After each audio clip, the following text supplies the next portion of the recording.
Hi everyone, मैं हूं आप सभी का अपना प्रशांत भैया और लेकर आ गया हूं rapid revision for class 9th। और आज हम रैपिड रिवीजन करने वाले हैं मैटर इन आवर सराउंडिंग, जो कि है केमिस्ट्री का पहला चैप्टर। इससे पहले बायोलॉजी का पहला चैप्टर ऑलरेडी आ चुका है, जाकर देख सकते हो। अब ये जो चैप्टर है वैसे तो बड़ा इजी लगता है ना, बट पेपर के अंदर इससे बड़े बड़े सवाल आते हैं और थोड़े से घुमाकर सवाल आते हैं। वो सारे सवाल आज मैं आपको कराने भी वाला हूं और रिवीजन भी कराने वाला हूं। बट अगर आपको डिटेल में इस चैप्टर को पढ़ना है ना, तो एक वन शॉट मैंने ऑलरेडी बना रखा है, 1-1.5 घंटे का वन शॉट है, वो जाकर देख लेना, लिंक डिस्क्रिप्शन में। अच्छा है, नोट्स की जो लिंक है ना वो भी टेलीग्राम में डिस्क्रिप्शन में मिलेगी, कर लेना डाउनलोड। ठीक है, चलो स्टार्ट करते हैं। सबसे पहले चैप्टर स्टार्ट होता है व्हाट इज मैटर। मैटर क्या होता है? तो मैटर के देखो दो सिंपल से पॉइंट्स हैं। मैटर क्या होता है? Anything that has mass and occupy space. दो पॉइंट याद रखना, जिसपे मास है, जिसपे स्पेस है। फटाफट से रिवीजन करना है बेटा, अगले 15 मिनट के अंदर फोकस रखो। ठीक है, समझ आ गया। जैसे कि ये पेन, ये टेबल, चेयर, सब कुछ क्या है, एक प्रकार का मैटर है। अब देखो, मैटर को ना दो एंगल से हमें स्टडी करना होता है। एक होता है फिजिकल प्रॉपर्टी, एक होता है केमिकल प्रॉपर्टी। इस चैप्टर के अंदर आपके है फिजिकल प्रॉपर्टी, अगले चैप्टर के अंदर केमिकल प्रॉपर्टीज को अपन पढ़ेंगे।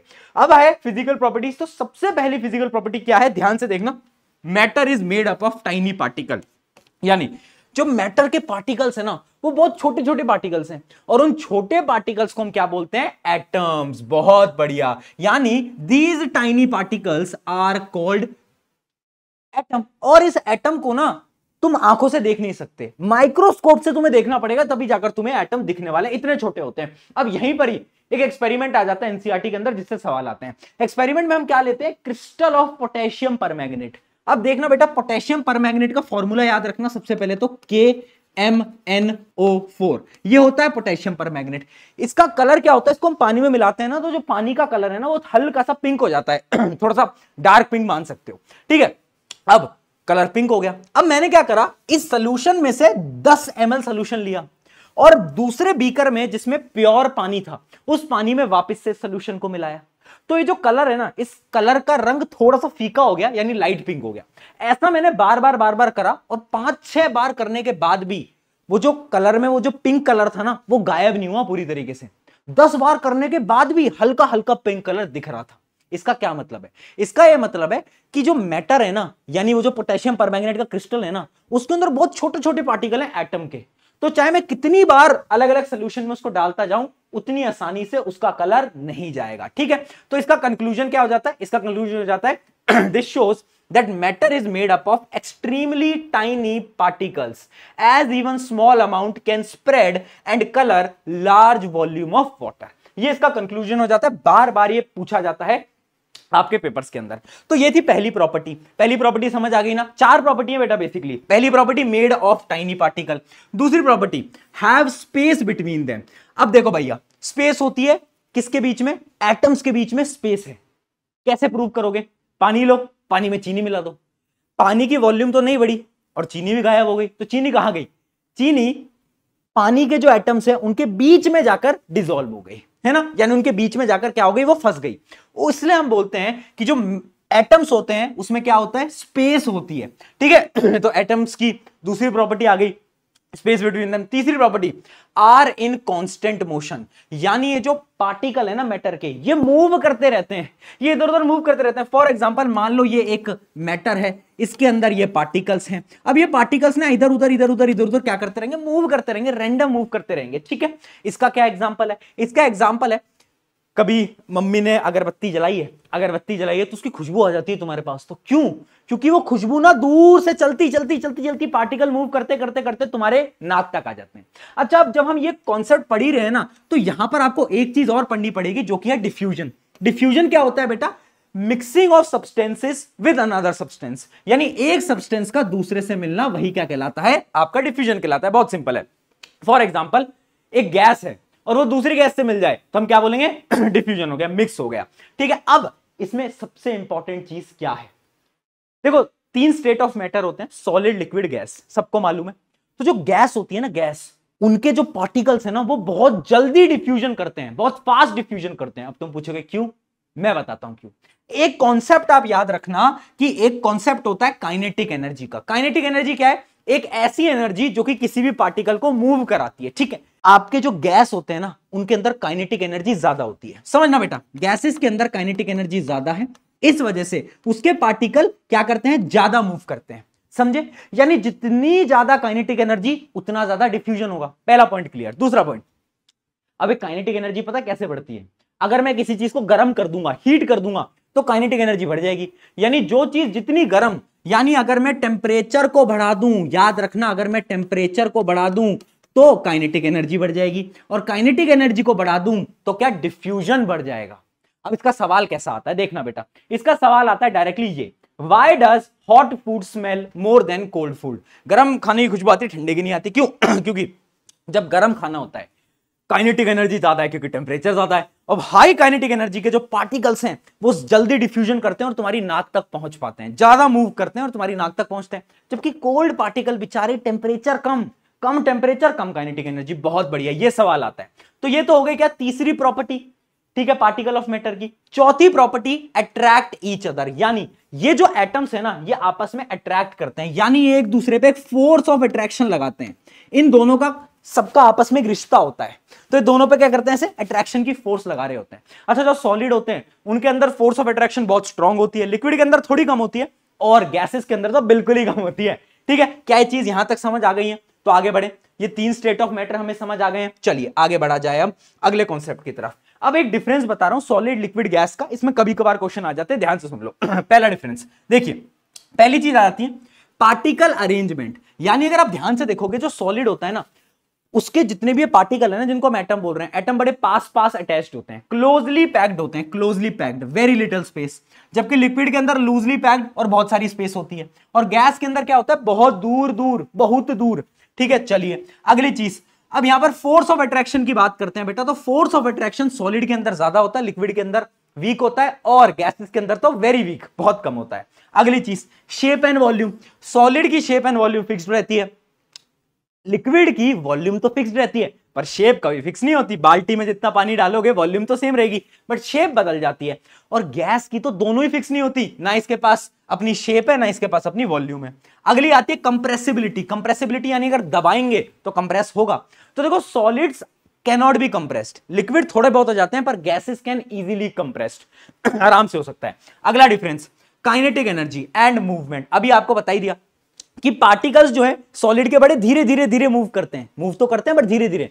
जो लिक्विड है उसके पार्टिकल थोड़े तेज मूव करते हैं, और जो गैसेस हैं उसके पार्टिकल हर डायरेक्शन में मूव करते हैं, इन एवरी डायरेक्शन। चलिए एग्जांपल आपको ऑलरेडी पता ही है ना, बर्फ, पानी और भाप यानी वाटर वेपर। चलिए, अच्छा, गैसेस के कुछ और कैरेक्टरिस्टिक्स हैं जो कि एनसीईआरटी में लिखे हुए हैं, ध्यान से समझ लो। Can flow and spread easily. जैसा मैंने आपको बताया, गैसेस डिफ्यूजन करती हैं तो जल्दी से स्प्रेड हो सकती हैं। और अगला, एक्सर्ट प्रेशर, वेरी इंपॉर्टेंट।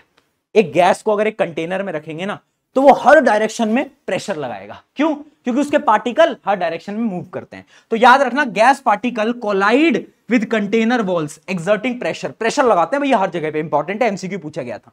चलिए आगे बढ़ते हैं। अच्छा, एक क्वेश्चन का जवाब दो, what about rubber band, can it change it shape on stretching? देखो, रबर तो सॉलिड है, बट उसके बाद भी खींचोगे तो शेप बदलेगा। अभी भैया आपने बताया कि शेप तो बदलती नहीं सॉलिड की, तो रबर बैंड की शेप कैसे बदल रही है? क्योंकि रबर के पास एक प्रॉपर्टी होती है इलास्टिसिटी की। तो शेप नहीं बदल रहा, बस वो क्या बदल रहा है? इलास्टिसिटी प्रॉपर्टी की वजह से वो खिंच रहा है, बट छोड़ोगे तो वापस उसी शेप में आ जाता है। नोट करा होगा, ठीक है। अगला, व्हाट अबाउट स्पॉन्ज? स्पॉन्ज क्या है? सॉलिड, बट ऐसे दबाओगे तो क्या होता है? दब जाता है। क्यों?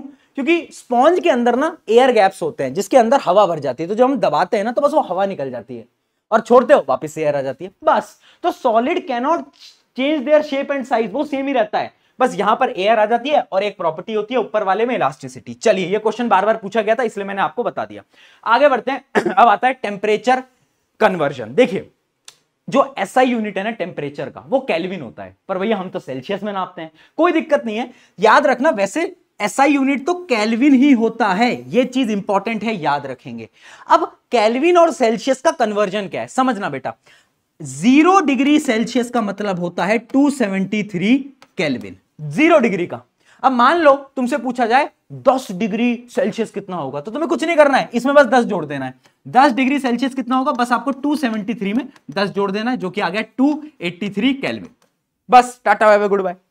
ऐसे क्वेश्चन आते हैं यहां पर। हाँ, कभी आपको बोल देगा 312, तुम खुद कमेंट में बताना, 3112 केल्विन, बताओ सेल्सियस में कितना होगा, कैसे निकालोगे? 273 को माइनस कर दोगे। ये तो बड़े लल्लू बल्लू सवाल हो गए। चलिए आगे बढ़ते हैं।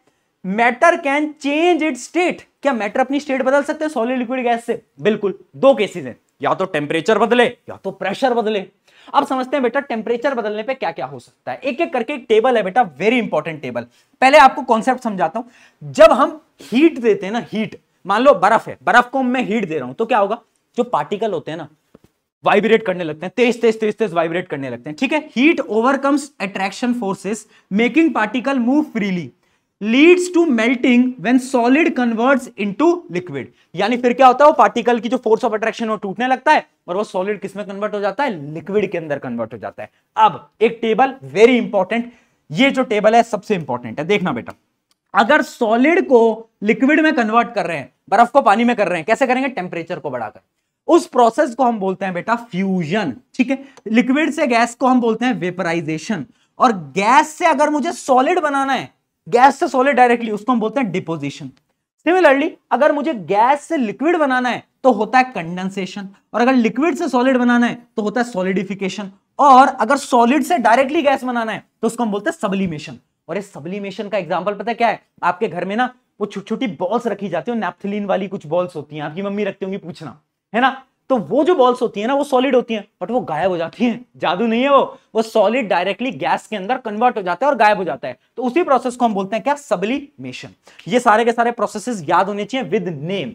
चलिए अब आगे बढ़ते हैं हम, ये तो आपको यहां तक समझ में आ गया। अब बात करते हैं एक एक तरीकों से, जैसे कि सबसे पहले आता है मेल्टिंग पॉइंट। मेल्टिंग पॉइंट क्या है, एक ऐसा टेम्परेचर जहां पर हमारा जो सॉलिड है वो लिक्विड के अंदर कन्वर्ट होना स्टार्ट हो जाएगा। जैसे बर्फ है, बर्फ अगर को आप 0 डिग्री पे लेके जाओ तो बर्फ क्या होगा, मेल्ट होने लगेगी। तो बर्फ का मेल्टिंग पॉइंट क्या हो गया, 0 डिग्री। ऑब्वियस सी बात है, melting point minimum temperature at which solid becomes liquid. Very simple.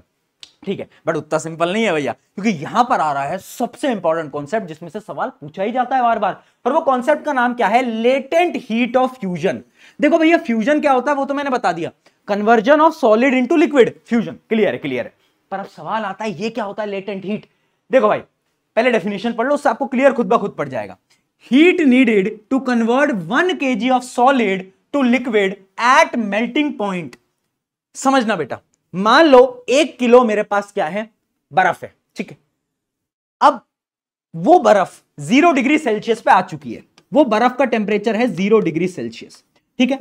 अब क्या मुझे उसे हीट देनी पड़ेगी लिक्विड में कन्वर्ट करने के लिए?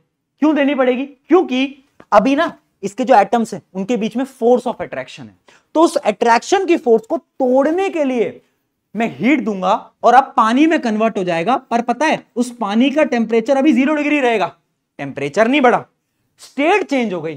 तो जो हीट मैं दे रहा हूं ना सॉलिड से लिक्विड कन्वर्ट करने के लिए एट द सेम टेम्परेचर, किस लिए दे रहा हूं? To break the force of attraction. ये जो फोर्स ऑफ अट्रैक्शन थी ना पार्टिकल्स की, उसको तोड़ने के लिए मैं हीट दे रहा हूं, उसको मैं बोलता हूं लेटेंट हीट ऑफ फ्यूजन। बहुत बढ़िया। Heat needed to convert 1 kg of solid to liquid at melting point, the heat is being observed by the particle of ice to overcome the force of attraction. बहुत बढ़िया। Similarly boiling point क्या होता है? एक ऐसा temperature, minimum temperature जब liquid gas में convert होता है। अब यहां पर होता है लेटेंट हीट ऑफ वेपराइजेशन, वो भी सेम है। क्या? एक ऐसी हीट जो कि क्या करेगी, लिक्विड को वेपर में कन्वर्ट करेगी एट द सेम टेम्परेचर। काम क्या है उसका? To break the force of attraction, उन पार्टिकल को तोड़ने के लिए काम आता है। चलिए बहुत बढ़िया, तो यहां पर लिख लेना definition, latent heat of vaporization, heat needed to convert 1 kg of liquid to gas at boiling point, the heat is being observed by particle of water to overcome the force of attraction. जो force of attraction को तोड़ने के लिए लगाते हैं उसको हम बोलते हैं latent heat. Latent heat of fusion, latent heat of vaporization. क्या बात है दोस्तों, क्या ये पूरी की पूरी साइकिल याद रहेगी? Solid liquid gas, solid liquid gas. चलिए बहुत सही। अब आ जाते हैं आगे। अच्छा, सब्लिमेशन डिपोजिशन मैंने आपको बता दिया, सब्लिमेशन का एग्जांपल याद रखना, नैप्थलीन बॉर्न इसका एक बहुत बड़ा एग्जांपल है ना। अच्छा, एक एग्जांपल मैं आपको बताना चाहता हूं, वो है किसका? ड्राई आइस का। देखना बेटा, ड्राई आइस क्या होता है, ध्यान से देखना। ड्राई आइस कुछ नहीं है, ये सॉलिड फॉर्म में कार्बन डाइऑक्साइड है। अगर मैं कार्बन डाइऑक्साइड को सॉलिड फॉर्म में कन्वर्ट कर देता हूं तो उसको मैं क्या बोलता हूं? ड्राई आइस बोलता हूं। तो अब ये जो है ना सॉलिड CO2, ये ना डायरेक्टली गैस के अंदर कन्वर्ट हो जाता है। और तुम खुद बताओगे सॉलिड से गैस में अगर डायरेक्टली कन्वर्ट हो रहा है उस प्रोसेस को हम क्या बोलते हैं? अभी मैंने आपको बताया सब्लिमेशन बोलते हैं। बहुत बढ़िया। तो याद रखना ड्राई आइस कुछ नहीं है, ड्राई आइस क्या है? Solid carbon dioxide. उसको स्टोर कैसे किया जाता है? उसको एकदम लो टेम्परेचर और हाई प्रेशर के अंदर उसको स्टोर किया जाता है। ठीक है, क्यों? क्योंकि CO2 is gaseous at room temperature. अगर रूम टेम्परेचर पे आई तो गैस की फॉर्म में कन्वर्ट हो जाएगा। चलिए, अच्छा ये तो हो गई टेम्परेचर की बात। प्रेशर को चेंज करने से क्या होता है? तो देखो बेटा, प्रेशर को चेंज, प्रेशर ऐसे समझो, प्रेशर और टेम्परेचर आपस में क्या है? दुश्मन है। जो टेम्परेचर बोलता है प्रेशर वो नहीं करता। तो अब तुम खुद बताना मुझे, अब तुम खुद बताना मैं क्या लिखने जा रहा हूं। सॉलिड से लिक्विड, लिक्विड से गैस कैसे गया बेटा? टेम्परेचर को हाई करा, टेम्परेचर को हाई करा। बर्फ से पानी, पानी से वाटर वेपर, प्रेशर इसका उल्टा होगा। यानी अगर सॉलिड से लिक्विड जाना है तो प्रेशर कम होगा, लिक्विड से गैस जाना है तो प्रेशर यहां पे भी कम होगा। अब अगर गैस से लिक्विड आना है, गैस से लिक्विड आना है तो टेम्परेचर को क्या करना पड़ता था? अगर मुझे उल्टा आना है तो टेम्परेचर मुझे कम करना पड़ेगा, बट प्रेशर मुझे यहां पर ज्यादा करना पड़ेगा। मतलब pressure is inversely proportional to temperature. तुम्हें टेम्परेचर याद रखना है और उसका प्रेशर में लगा देना, बस सिंपल। बस आपको इतना याद रखना, अगर आपने इतना याद कर लिया तो प्रेशर वाला कॉन्सेप्ट आपका खत्म। अब आ रहा है final concept of this chapter, जो कि है एवोपरेशन। भैया बॉइलिंग और एवोपरेशन अलग अलग है क्या? हाँ है। देख, एवोपरेशन क्या होता है? ऐसा प्रोसेस जब हम लिक्विड को किसमें कन्वर्ट कर रहे हैं? वाटर वेपर यानी गैस के अंदर कन्वर्ट कर रहे हैं, but below it's boiling point, यानी बॉइलिंग पॉइंट से कम टेम्परेचर पे कन्वर्ट कर रहे हैं। ठीक है, the phenomena of change of liquid into vapour at any temperature below it's boiling point is called evaporation. Evaporation कैसा होता है? मम्मी ने बाहर कपड़े सुखाए तो पानी कहां गया? उड़ गया। कहां उड़ा? एवोपरेशन हो गया। ठीक है बेटा, अब यहां पर समझना बेटा कुछ फैक्टर्स जो कि एवोपरेशन को इफेक्ट करते हैं। सबसे पहला, अगर किसी दिन ज्यादा गर्मी होती है ना तो उस दिन कपड़े जल्दी सूखते हैं। क्यों? क्योंकि टेम्परेचर बढ़ा होगा, एवोपरेशन बढ़ेगा। किस दिन हवा चल रही होती है तो भी कपड़े जल्दी सूखते हैं। क्यों? क्योंकि विंड स्पीड बढ़ाओगे, एवोपरेशन बढ़ेगा। किस दिन ह्यूमिडिटी होती है ना, बारिश के मौसम में ह्यूमिडिटी, उस समय पर कपड़े जल्दी नहीं सूखते। तो जितनी ह्यूमिडिटी, एवोपरेशन उतना कम। और लास्ट में सरफेस एरिया, मम्मी हमेशा कपड़े को ऐसे फैलाकर सुखाती हैं। क्यों? क्योंकि जितना सरफेस एरिया उतनी ज्यादा क्या? बोलो, एवोपरेशन। और याद रखना एवोपरेशन एक सरफेस फिनोमिना है, वो सरफेस पे होता है, नीचे नहीं होता, ऊपर की तरफ होता है। ठीक है जी, ये भी हमें समझ में आ गया। अब एक लास्ट कॉन्सेप्ट आ जाता है जो कि है cooling due to evaporation. Evaporation की वजह से कूलिंग कैसे होती है? अब आप ये ध्यान से समझना बेटा, बेसिकली होता क्या है, मान लो इसका एग्जांपल हम लेते हैं। आपके घरों में जो पॉट होता है यानी मटका होता है, ठीक है, मटका थोड़ा टेढ़ा है, मटके में छेद होते हैं। अब उससे क्या होता है? उससे ना पानी बाहर आ जाता है, पानी ऐसे सरफेस पे आ जाता है। अब तुम्हें पता है बाहर तो गर्मी है, बाहर तो गर्मी है। अब ये जितने भी हीट होती है ना, ये हीट क्या करती है? ये हीट इस पानी को किस में कन्वर्ट कर देती है? वाटर वेपर में। तो अब यहां से जो भी पानी था वो तो वाटर वेपर में कन्वर्ट हो गया, पर यहां की जो हीट थी वो भी तो चली गई। हीट ने तो अपना काम कर दिया, यानी यहां का जो एरिया है उसका टेम्परेचर कम हो गया। यानी एवोपरेशन कॉजेस कूलिंग।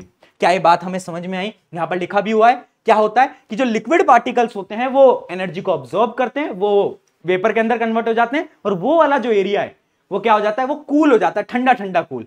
ठीक है, अब इसके कुछ एग्जांपल है, जैसे कि स्वेटिंग कूल्स दी बॉडी। आपकी बॉडी में से पसीना आता है। क्यों? क्योंकि जब पसीना आता है ना तो आपकी बॉडी कूल डाउन होती है, क्योंकि वो पसीना तो एवोपरेट हो जाता है और बॉडी ठंडी ठंडी हो जाती है। ठीक है, अगला अर्थन पॉट। यही जो आपके घर की मटका या मटकी होती है, उसमें क्या होता है? उसमें पोर्स होते हैं, पानी बाहर आता है, पानी एवोपरेट होता है और ठंडा हो जाता है पानी, एकदम मस्त पानी मिलता है।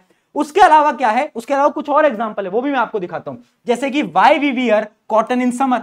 समर के अंदर क्यों हम कॉटन पहनते हैं? क्योंकि कॉटन क्या करता है? स्वेट को अब्सॉर्ब करता है, और अब्सॉर्ब करता है फिर क्या होता है? एवोपरेशन होता है, फिर ठंडा ठंडा कूल कूल महसूस होता है। Why water droplets on cold glass. एक ठंडे ग्लास के बाहर की तरफ वाटर ड्रॉपलेट्स क्यों होती हैं? बताओ। क्योंकि उसका टेम्परेचर ठंडा है, बट बाहर की जो एयर है वो कैसी है? वो तो गर्म है। तो जब गर्म एयर ठंडे पे टकराती है तो वो एयर वाटर में कन्वर्ट हो जाती है, तो उस अराउंड में क्या आ जाता है? पानी आ जाता है। ठीक है जी, बहुत बढ़िया। Water vapour in air condenses on the cold surface. चलिए लास्ट, एवोपरेशन एंड बॉइलिंग में डिफरेंस, ये आप देख सकते हो।